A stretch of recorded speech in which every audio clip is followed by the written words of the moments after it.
Bah alors, t'es encore en vacances? Finir tous les jours à 16h30, c'est la belle vie ça. 18 heures par semaine. Bah dis donc, ça fait pas beaucoup. Euh... Vous n'en avez pas marre d'entendre des bêtises sur le temps de travail des enseignants et des enseignantes? Allez, on fait le point.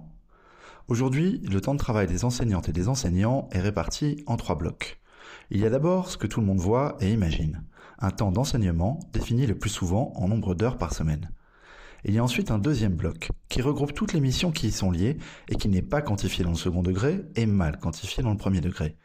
Correction des copies, préparation des cours, réunions, rencontres des parents, sorties scolaires, la liste est inépuisable, contrairement au personnel. Ces 2 blocs constituent un temps plein, et ainsi pour la CFDT, il ne devrait pas dépasser 1607 heures, formation continue incluse. Un 3e bloc de missions peut s'y ajouter, des missions particulières attribuées sur la base du volontariat et qui se multiplient.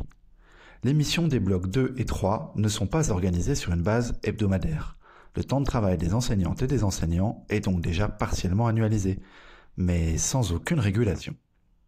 Et c'est ainsi que les missions s'alourdissent au fil des ans, ce qui dégrade les conditions de travail des personnels. De son côté, l'État employeur refuse de mesurer le temps réellement travaillé et d'organiser un cadre collectif qui permette à chacun et chacune de vivre un temps de travail soutenable.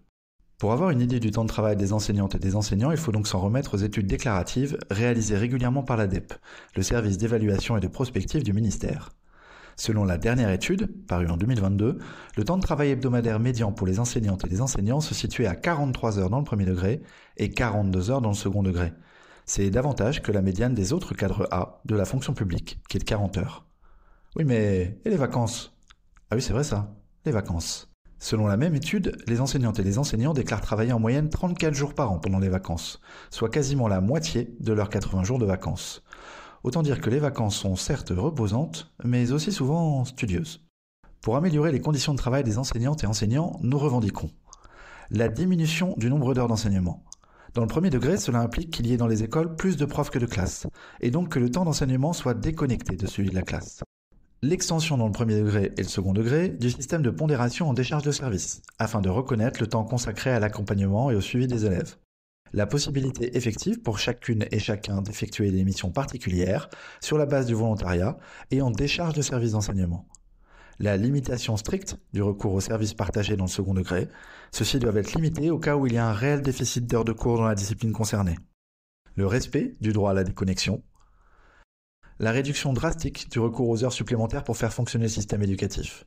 Fin des heures supplémentaires annualisées non refusables, plafonnement du nombre d'heures supplémentaires, augmentation très significative du coût des heures supplémentaires pour l'État employeur. Pour la CFDT Éducation Formation Recherche Publique, il est temps de mesurer réellement le temps de travail et d'agir pour que chacune et chacun ait le temps de vivre sereinement son métier.